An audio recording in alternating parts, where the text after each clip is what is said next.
You might have seen two types of people. One type of people, those who never get worried into any kind of situation, there will be so much of pressure, still they'll be so calm and cool. Whereas the other side, there are people, those who get stressed and pissed off for any simple reason, and anybody, Tom, Dick, and Harry in the road can make that person unhappy. It can be an auto driver, or it can be a bus conductor, or even somebody whom you don't even know can make a person unhappy.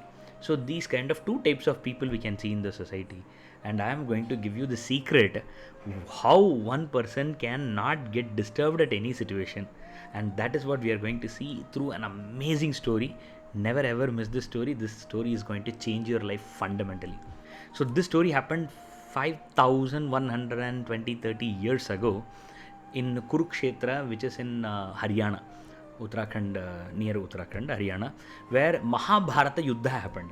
So you might have definitely heard Mahabharata, where one side Kauravas and the other side Pandavas. Pandavas are 5 and Kauravas are 100, and here there are 11 armies, and here there are 7 armies, and this side Bhishma, Drona,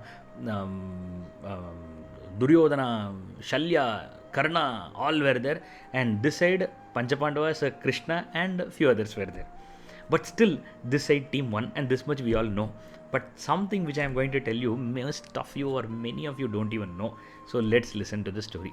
So what happened? Bhishmacharya was the Senadipati, commander-in-chief, and he was literally fighting with everybody and killing 10,000 warriors every day. And still, Duryodhana was not at all happy, and Duryodhana was literally making fun and also getting angry and abusing, insulting Bhishmacharya, who's great-grandfather of Duryodhana and Pandavas. Why? Because Bhishmacharya was not killing any of the Pandavas, but he was killing all other warriors. So one day, what happened? After the war, Duryodhana came to Bhishmacharya's quarters and literally started scolding him that you are very partial and you are not having the guts to fight Pancha Pandavas, and you are all killing the normal warriors, but you are not killing the Pandavas. And the insult was so much that Bhishmacharya got angry, and he took 5 arrows and he kept on the table, and he took a pratigna or sankalpa or promise that tomorrow by sunset I use all these 5 arrows to kill all the Pancha Pandavas, and if I don't use, then I will die for sure tomorrow.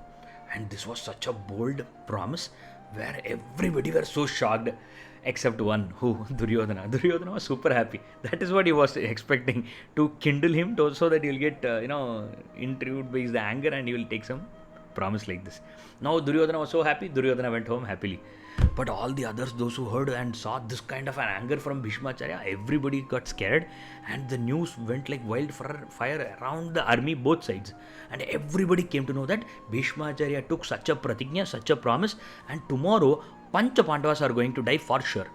And everybody were scared from Pandava side, and more than all, one lady was so much of in fear. Who?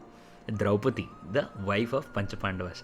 So Draupadi was in so much of fear. If Bhishmacharya takes a pratigna, if he takes a promise, then definitely till death he will follow. Because we have already seen that he said, I will not marry, and till death he didn't marry, and he lived as a Naishtika Brahmachari. So if that Bhishmacharya is taking a pratigna to kill my husband, then 100% he will go for it. So I need to somehow save my husbands. So she went to her help center. And who is that? Shri Krishna. So Shri Krishna was all in all help center for all the Pandavas and Draupadi. So Draupadi went running to Krishna, and Krishna told, no problem, I am here, main hu na, I'll solve the problem. So Krishna looked at Draupadi and told, bring us 2 set of workers' dress, and we are going to Kaurava side and we will solve this problem tonight. So Draupadi went and got 2 maids' saris, and Krishna was wearing one, and Draupadi was wearing one, and both were in disguise, and both started walking towards the Kauravas' army. And when they both were walking, Krishna could hear one sound, tuck, tuck, tuck, tuck, tuck, tuck. Krishna looked back, and Draupadi's wooden slippers, that stylish queen's slipper, was tuck, tuck, making sound. And Krishna smiled and told, even if you changed your dress, this slipper will let everybody know that you are Rani and you are not a maid. Remove the slipper first. And Draupadi removed the slipper. Krishna went down, took the slipper, tied it, and kept it on his hip. And then both started walking. And both started going towards Bhishma's quarters. And Bhishmacharya was doing puja, evening puja, and after puja he was coming out. and Draupadi went running. It's all planned already by Krishna. Draupadi went running and fell at the feet of Bhishmacharya. The moment when a lady fell at Bhishmacharya's feet, Bhishmacharya is such an old great person. Everybody used to fall at his feet wherever he goes. And when Draupadi fell, and he raised his hand and he told, Sumangali Bhava, Dirghashman Bhava, Dirgha Sumangali Bhava. Draupadi was so happy. She jumped and woke up and got up and she removed her veil and she showed her face and told, Bhishmacharya, what is truth? Today, whatever promise you took, that is truth, or now what you gave blessings, this is truth. Because both are self-contradictory. You told you will kill my husbands. Now you told Dirgha Sumangali Bhava to me. So which is going to be the truth? And that moment Bhishmacharya was shocked. My God, you are a queen and you came in disguise to my army, my quarters, and you are falling at my feet and got blessings from me. Definitely, to make this kind of a statement, some bigger brain should be there. For making this kind of a master plan, some master should be there behind. And who else can perform this kind of a master stroke except Sri Krishna? So Bhishmacharya suddenly looked, and there Bhishmacharya could find one lady. But though she is wearing a sari, but her eyes were so beautiful, so powerful. Who? Sri Krishna.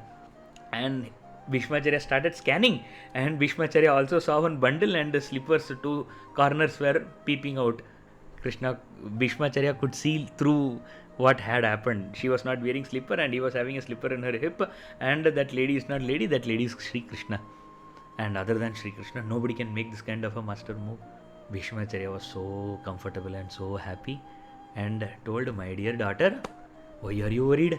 When for your sake, to save you, to help you, Sakshat that Sri Krishna is coming and he is wearing a maid's dress and carrying your slipper, do you have any doubt about your future? No doubt.